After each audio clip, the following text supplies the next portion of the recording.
आज Doubtnut app download करें। Doubtnut पर अपने सभी गणित, रसायन विज्ञान, भौतिक विज्ञान और जीव विज्ञान के डाउट्स का करो सफाया। बस प्रश्न की फोटो खींचो, एक ही प्रश्न को क्रॉप करो और तुरंत वीडियो सोल्यूशन पाओ। अभी डाउनलोड करें। प्रश्न है कि दो गेंदें ए तथा बी एक क्षैतिज सतह पर एक दूसरे की ओर चल रही है। ठीक है, इनके द्रव्यमान क्रमशः 100 ग्राम तथा 200 ग्राम है। टकराने के ठीक पहले इनकी चालें क्रमशः 5 मीटर प्रति सेकंड और 8 मीटर प्रति सेकंड है। पूर्ण प्रत्यास्थ टक्कर मानते हुए टकराने के तुरंत बाद इनकी चालें क्या होगी। किसके बाद? टकराने के तुरंत बाद इनकी चालें क्या होगी, ये हमको ज्ञात करना है दोस्तों। ठीक है, तो हम पहले क्या करेंगे, पहले हम संवेग निकालेंगे टकराने के पूर्व का, उसके बाद टकराने के पश्चात का संवेग निकालेंगे और दोनों के संवेग का क्या कर देंगे, हम दोनों के संवेग को एक दूसरे के बराबर कर देंगे। संवेग बराबर करने से क्या होगा, हमको एक समीकरण निकलेगा। ठीक है, एक समीकरण वहां से आ जाएगा और दूसरा समीकरण कहाँ से आएगा, दूसरा समीकरण आएगा टक्कर प्रत्यास्थ, ही हमको बोला गया है। ठीक है, पूर्ण प्रत्यास्थ टक्कर। तो वहां से एक समीकरण आएगा कि दोनों का वेग का मान जो होगा वो किसके समतुल्य होगा, टकराने के पश्चात दोनों के वेग के समतुल्य हो जाएगा। ठीक है, तो हमारे पास दो समीकरण हो जाएंगे। अब उन दोनों समीकरण के उपयोग से हम क्या करेंगे, v1 और v2 का, यानी कि टकराने के तुरंत बाद इसका चाल क्या होगा उसका मान ज्ञात करेंगे। ठीक है दोस्तों, तो हल करना शुरू करते हैं इसको। अब हमको प्रश्न में क्या क्या दिया हुआ है ये हम लिख लेते हैं। हमको m1 दिया है, m2 दिया है। ठीक है, यहाँ m1 लिख लेते हैं। m1 कितना दिया हुआ है, 0.1 किलोग्राम, हम ऐसा ही मात्रक मिलेंगे। ठीक है दोस्तों, अब इसके लिए m2 यानी कि द्रव्यमान क्या दिया हुआ है, 0.2 किलोग्राम। और क्या दिया हुआ हमको, वेग ऐसा ही मात्रक में पहले से ही दिया हुआ है। ठीक है दोस्तों, पूर्ण प्रत्यास्थ टक्कर दिया हुआ है, इसका उपयोग हम बाद में करने वाले हैं। तो सबसे पहले हम क्या करेंगे, सबसे पहले हम संवेग निकाल लेंगे। ठीक है, टकराने के पूर्व संवेग P1। तो दोस्तों अगर निकाय में हम देखें तो हमारे पास दो द्रव्यमान है, दोनों का वेग एक दूसरे की विपरीत दिशा पर है। तो वेग को हम एक दिशा को धनात्मक ले लेते हैं। हम मान लेते हैं कि ये दिशा कौन सी दिशा है, धनात्मक दिशा है। ठीक है, तो दूसरी दिशा अपने आप क्या हो जाएगी, ऋणात्मक दिशा हो जाएगी। ठीक है, अब इस हिसाब से हम धनात्मक और ऋणात्मक लेकर इसको हल करते हैं तो संवेग का मान निकालते हैं। P1 के लिए संवेग क्या हो जाएगा, द्रव्यमान गुना वेग। ब्लॉक ए के लिए द्रव्यमान क्या दिया है, हम पहले यहाँ पर संवेग का सूत्र लिख लेते हैं। संवेग का सूत्र क्या होता है, द्रव्यमान गुना वेग। ठीक है, ब्लॉक ए के लिए द्रव्यमान कितना दिया हुआ है, द्रव्यमान दिया हुआ है 0.1 किलोग्राम। ठीक है, वेग गुना 0.1।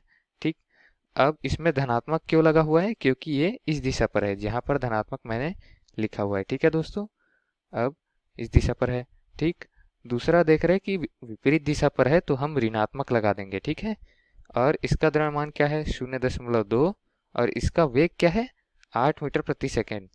तो इसमें किसका गुना हो जाएगा, 8 का। इसको आगे हल करेंगे तो हमारा मान क्या आ जाएगा संवेग का, 5 गुना 0.1 यानी कि 0.5 ऋण 8 गुना 2 क्या हो जाएगा, 8 गुना 0.2 1.6। तो इसका मान क्या आ जाएगा, इसका मान आएगा ऋण 1.1 kg मीटर प्रति सेकेंड। ठीक है दोस्तों, हमने P1 का मान ज्ञात कर लिया। अब टकराने के बाद का निकालते हैं P2 का मान।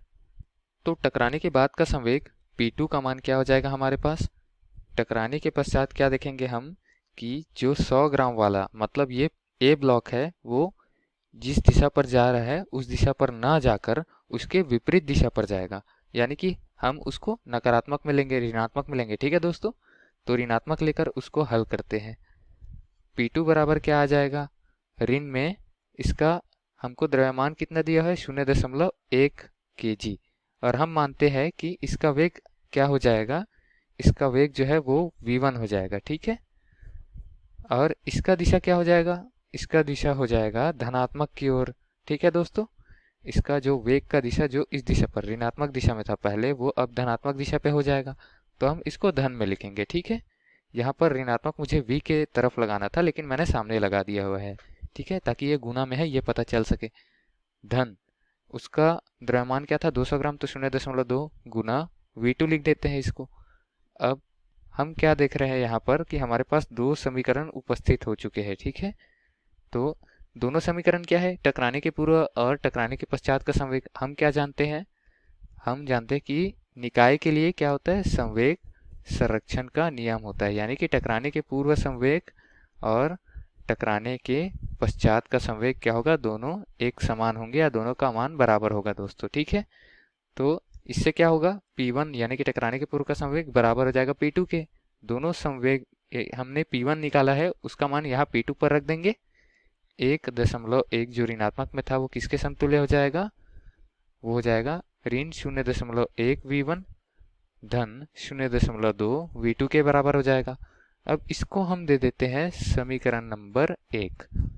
अब प्रश्न की ओर चलते हैं। प्रश्न में हमको क्या बोला गया है कि पूर्ण प्रत्यास्थ टक्कर मानते हुए, तो इसका उपयोग करने का वक्त अब आ गया है। ठीक है, पूर्ण प्रत्यास्थ टक्कर के लिए क्या होगा, हम यहाँ पर लिख देते हैं कि टक्कर क्या था, पूर्ण प्रत्यास्थ था। ठीक है, अब पूर्ण प्रत्यास्थ टक्कर के लिए क्या होता है हमारे पास सूत्र, पूर्ण प्रत्यास्थ टक्कर के लिए सूत्र होता है हमारे पास कि वेग जो होता है, प्रारंभिक वेग मतलब कितना था, 5 मीटर प्रति सेकेंड और 8 मीटर प्रति सेकेंड, तो दोनों का जो अंतर होगा वो टकराने के पश्चात के दोनों के अंतर के बराबर होगा। लेकिन यहाँ पर दोनों का अंतर नहीं ले सकते क्योंकि दोनों एक ही दिशा पर है, तो दोनों का योगफल लेना पड़ेगा। ठीक है दोस्तों, इसको कुछ इस तरीके से लिख सकते हैं, 5 ऋण 8 लिखेंगे क्योंकि 8 वाला जो वेग है 8 मीटर प्रति सेकेंड वो अलग दिशा पर है, ऋणात्मक दिशा पर है। तो इसको मैं क्या लिख सकता हूँ, इसको मैं सीधे सीधे 5 धन 8 लिख सकता हूँ। ये इसके समतुल्य हो जाएगा, ये समतुल्य हो जाएगा टकराने के बाद। इसका क्या था संवेग, इसका था V1 और इसका था V2, तो दोनों का योग हो जाएगा। यहाँ पर भी जैसे हमने पहले किया वैसी ही उसको लिख देते हैं V1 धन V2। ठीक है, अब ये हमारा हो गया समीकरण नंबर 2। 5 और 8 का मान 13 रख सकते हैं, तो समीकरण 2 को हम कुछ इस तरीके से लिखेंगे कि V1 धन V2 बराबर 13 मीटर प्रति सेकेंड। ये हो गया समीकरण नंबर 2। ठीक है, अब समीकरण 1 और समीकरण 2 दोनों को हम हल करेंगे दोस्तों। हल करने के पश्चात V1 और V2 का मान हमको ज्ञात हो जाएगा। हल कैसे करेंगे, यहाँ से V1 का मान रखेंगे 13 ऋण V2 करके। चलिए हल करके भी हम बता देते हैं। -1.1 बराबर ऋण 0.1, V1 का मान क्या रख देंगे, 13 ऋण V2, तो 13 ऋण V2 रख देते हैं धन 0.2 V2।